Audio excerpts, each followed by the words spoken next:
All right, welcome back, everybody. Sports Daily. It's all Brockton Caster with you here. Talking Royals, trade deadline. Royals got the ball rolling with Aroldis Chapman. All right, so JB, as Tommy just pulled up his comment here, blow the entire thing up. They kind of did that.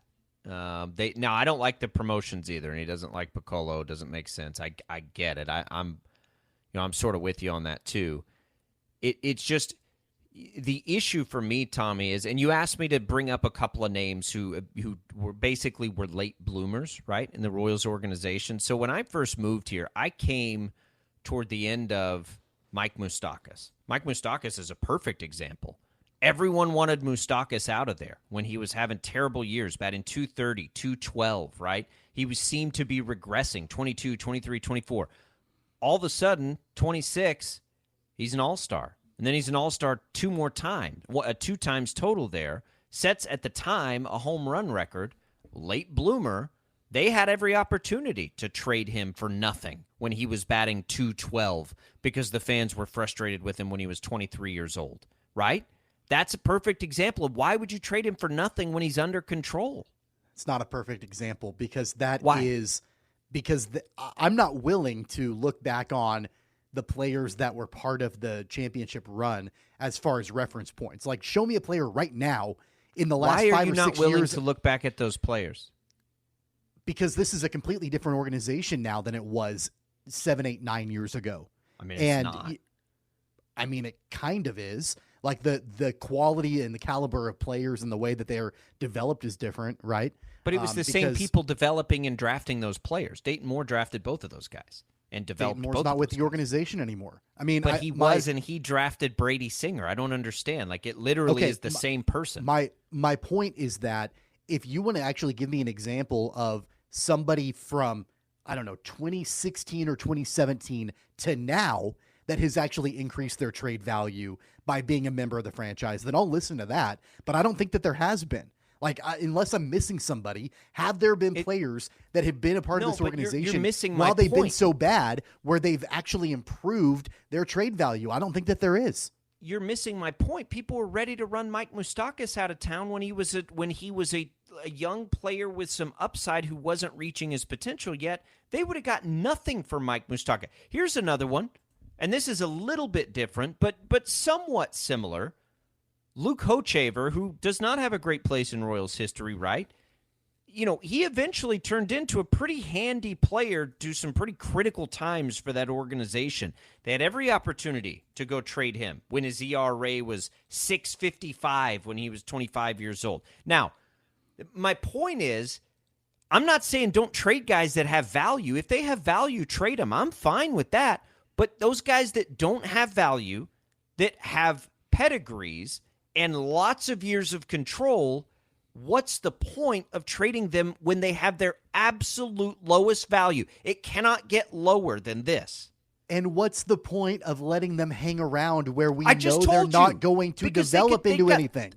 They've got They're 3 not and going 4.5 to, years of control. But they're not going to do anything. Do you think a lot of people said the same thing about Mike Moustakas? When he I'm was sure 20? that they did. Yeah. I'm sure that and they that did. would have been a mistake at the time. At the time, but they also weren't in free fall at that time like they were then. They were pretty bad. They were pretty bad in what year was that? 2012. 2012, but 2013, 2014, whatever, they are starting to put the pieces together and they're closer. I mean, like, I go back to the couple of years before the World Series runs. So what would that have been? 2012, 2013, where, yeah, they weren't great, but you could start to feel like, okay, there are some pieces here where they're closer than we think that they are. They're nowhere near that right now. It's a completely different organization now than it was in 2012, 2013, where you could feel like, okay, there are some young players here where it's starting to move in the right direction. There is no indication outside of Bobby Witt Jr. and maybe Vinny Pasquantino that there's any value with these young players whatsoever. So I guess if you want to hang on to them, to just let them suffer in the organization and not do anything of importance or significance in the next couple of years, I guess be my guest, but I guarantee you nobody's going to hang around for that and want to watch that. Well, nobody's going to watch a losing team anyway. I just have no interest in not maximizing trade value. Let's go to the phone lines. Brian, 869-1240. Welcome into the IHOP hotline. Welcome into Sports Daily. What's up, Brian? Hey, morning, fellas. Jacob, I'm right there with you. You can't trade some of these young guys now. I mean, the whole organization is junk. It would be different if the minor league system was good and you had hope. But guys, there's not. They're terrible. I don't know how you get much worse than this. And in my opinion, the only way some of these young guys, Brady Singer, the Danielle Lynch, the only way these guys get good, other than coaching, and obviously the team has not had that in a few years, in my opinion.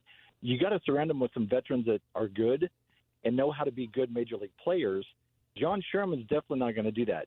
So if you start trading these young guys now that has, any ounce of potential, the Royals as an organization is going to look more desperate than they are right now. And I will fashion it to this. I'll use this example that shows my seasoning. Back when I was a kid, it was when the baseball card phase was huge, right? So I got my brother to trade me a Ken Griffey rookie card for a freaking Butterfinger. That's what's going to happen. If the Royals trade some of these young arms, there's your potential Ken Griffey Jr., obviously more, later in their careers. But what are they going to get back for it? Other teams are going to understand and realize, hey, these guys they're desperate to get rid of stuff. Let's just give them whatever's in the junk closet. So that's my 2 cents, guys. Have a great day. Thanks, Brian. And that is so. Last year, everyone wanted to trade so that a lot of these players could come up. Well, these players aren't, they're not as good as you thought that they were. And so now they're struggling, and you're like, well, let's trade them too. And it's like, what? Okay. Like, but what do you do then? Like, if you can't get anything for somebody in a trade, I mean, that's 101. You don't trade them for nothing. You don't trade them for nickels on the dollar. See if you can get them closer back to $1. See if Brady But they're Singer. not going to be. Give me any reason to have hope that any of these players will get anywhere Mike close to $1. Moustakas was in the same boat. He was batting 212, Tommy, in 2014, 212. And he was an all-star the next year. Guys can bloom late in Major League Baseball. These guys aren't 30, 31 years old that we've just seen it over and over and over and over and over again. We've seen it for like 2 years. You know what this sounds like to me? This sounds like complacency. That's what it sounds like. Complacency. You know what? We don't have really any leverage. We got nowhere to go. We got nothing to do. Oh, we'll just hang on to them and cross our fingers and hope that maybe we'll win 70 games next year instead of 55. It's not going to happen. So, the stock market's going poorly here. It's like the stock market's going poorly. Let's just get out now while it's down instead of waiting until it might come back up. Might come back up, and it won't come back up. I mean, it just won't. Like with these guys, it's not going to. So I think you also need to know when you're hanging on to a stock that's a dog for too long and get out before it gets any worse. Yeah, but you don't get to trade anything for a stock. You just get to take your licks. You can still trade something for these guys, which is my point. You can either trade them at little to no value right now or trade them at little to no value 2 years from now, or maybe that value is increased. The value's not going to get worse. There's no risk because the value gets no worse. Like zero risk in hanging on to these guys because it's not going to get worse. But it might get better. You may not think it will. I don't know if I think it will. But it's not going to get worse. So why would you trade it at rock bottom? Because now, okay, I get your point and I get what you're saying.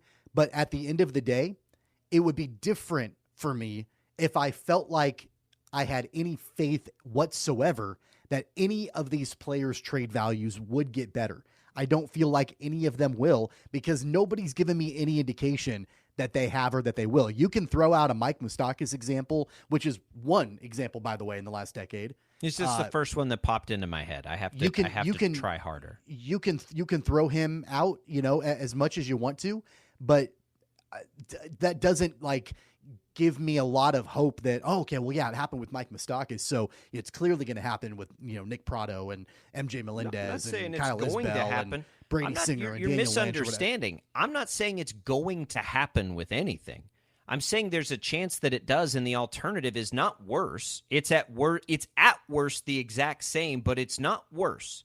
The alternative isn't worse than this. So, to me, what is the point? I think it is, because you want to tell me that the Royals in free fall in 2023 is going to be worse than the Royals continuing a free fall in 2025 or 2026? What you're doing is you're kicking the can down the road for I don't know how many years and saying, you know what, let's just hang on and see if we can, get better value out of these guys to trade them away in 2 years or 3 years or whatever.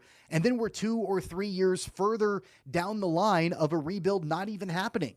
So I guess if you want to continue to kick the can down the road, holding on to giving Alex Gordon that contract, holding on to Lorenzo Cain, not trading Eric Hosmer, that's kicking the can down the road. Not trading Scott Barlow, that's kicking the can down the road.